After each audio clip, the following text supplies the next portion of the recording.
This channel does not promote any violent, harmful, or illegal activities. All content provided by this channel is meant for an educational purpose only.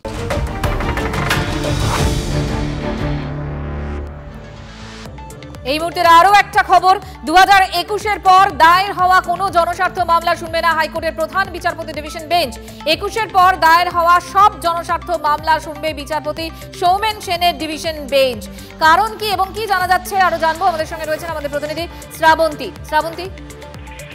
মঞ্জুরা সাধারণত প্রধান বিচারপতিকে master of roaster বলা হয় অর্থাৎ প্রধান বিচারপতি চাইলে যে কোনো ধরনের প্রশাসনিক সিদ্ধান্ত নিতে পারেন যে কোনো মামলা অন্য ঘটে চলছে সেটা তিনি তার নিজের কাছে নিতে পারেন অথবা তার কাছে যেটা রয়েছে সেটা তিনি অন্য যে কোনো বেঞ্চকে অ্যাসাইন করতে পারেন বা তাকে শুনতে দিতে পারেন এক্ষেত্রে দেখা যাচ্ছে যে গতকাল একটি নোটিশ বেরিয়েছে সেখানে যে এই যাবতীয় জনস্বার্থ মামলা তিনি বিচারপতি সৌমেন সেনের ডিভিশন বেঞ্চে পাঠাচ্ছেন একই সঙ্গে পুলিশি নিষ্ক্রিয়তার মামলা যেটা বিচারপতি তীর্থঙ্কর ঘোষ শোনেন একক বেঞ্চে তার ডিভিশন বেঞ্চ এতদিন পর্যন্ত চিফ জাস্টিসের বেঞ্চ নির্দিষ্ট ছিল সেটাও তিনি আর শুনবেন না আলাদা করে কোনো ব্যাখ্যা দেওয়া হয়নি যদিও আইনজীবীদের মত যে সাধারণত এতদিন পর্যন্ত এর আগে কখনো জনস্বার্থ মামলা প্রধান বিচারপতি শোনেননি এই ঘটনা ঘটেনি। ধন্যবাদ তোমাকে।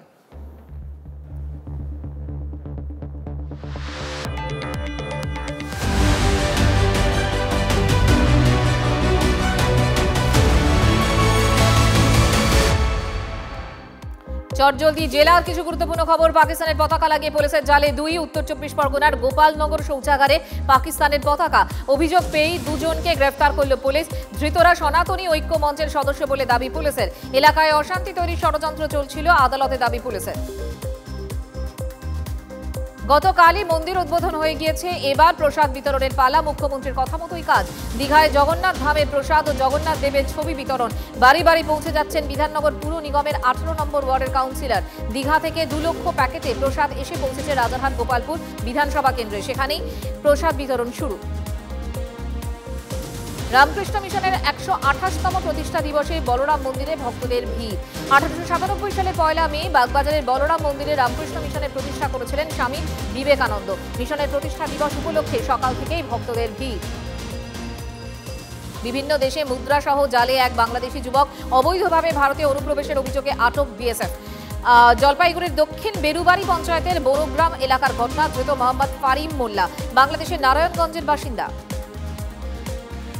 বাড়িতে বাড়িতে জল পৌঁছানোর প্রকল্প 20 মাও জলে তীব্র জলসংকটে ঝাড়গ্রামের সাপধরা অঞ্চল প্রকল্পের কাজ 2 বছর পার হয়ে গেলেও আজও কাজ চলছে জমিও গেছে জলও জোটেনি বলে অভিযোগ দুরাবস্থার কথা স্বীকার পঞ্চায়েতের মে দিবসে কাজ করিয়ে টাকা না দিয়ে 2 শ্রমিককে মারধর করার হুমকি পরিচয়পত্র সহ ব্যাগ আটকে রাখার চেষ্টা গৃহস্থের নামে কাটোয়া থানায় অভিযোগ দায়ের বাড়ি ফেরার টাকা না থাকায় বিপাকে 2 শ্রমিক কাটোয়ার পলসোনা গ্রামের ঘটনা অভিযুক্তের মুখে কুলু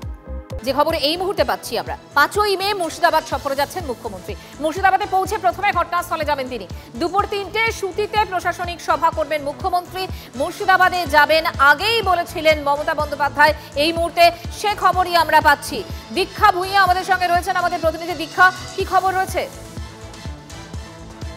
দীক্ষার সঙ্গে যোগাযোগ করার চেষ্টা করছি আমরা যে খবর পাচ্ছি এই মুহূর্তের খবর 5ই মে মুর্শিদাবাদ সফরে যাচ্ছেন মুখ্যমন্ত্রী মমতা বন্দ্যোপাধ্যায়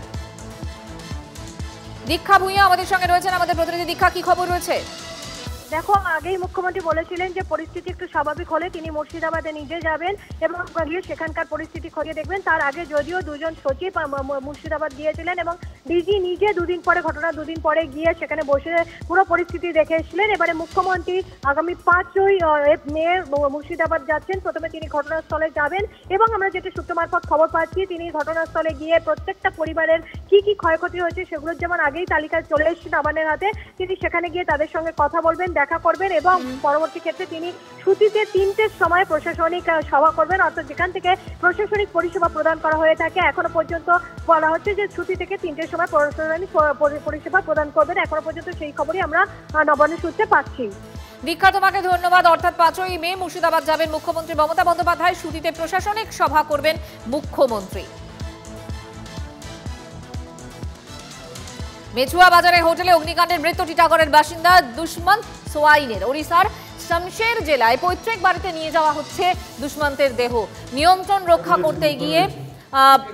নিমন্ত্রণ রক্ষা করতে গিয়ে অগ্নিকাণ্ডে হোটেলের মধ্যেই দমবন্ধ হয়ে মৃত্যু হয় দুষ্মন্ত সোয়াইনের। ছেলেকে নিয়ে আমি চলে গেছিলাম হসপিটালে, তো তারপরে গিয়ে দেখলাম এরকম মর্মান্তিক, থানায় গিয়ে যখন শুনলাম এরকম মর্মান্তিক চেহারা দেখলাম, খুব খারাপ লাগলো, শুনে দেখেও খুব খারাপ লাগলো। তো আমি চাই যে আমরা সবাই প্রতিবেশীরা চাই যে ছেলে এবং মেয়ে নিয়ে একা থাকে, এবং একাই থাকতো, এখানে 4 জন মিলে সংসার ছিল, তো কিছু যদি ব্যবস্থা করে সরকার থেকে। খারাপ তো লাগবে, আর বাচ্চারা এত ছোট, তো দুঃখের কথা তো আছেই। কিছু না কিছু সাহায্য তো ওনাদের দরকার, নাহলে দুটো বাচ্চা নিয়ে আগে এগোবে কী করে। 100% এটা সরকারকে করা তো উচিতই। দিনের সব বড় খবর আর তার চুলচেরা বিশ্লেষণ অবশ্যই দেখুন আমাদের ম্যানেজিং এডিটর অমৃতাংশু ভট্টাচার্যের সঙ্গে। দেখুন না বললেই নয়, রাত 8টা 55।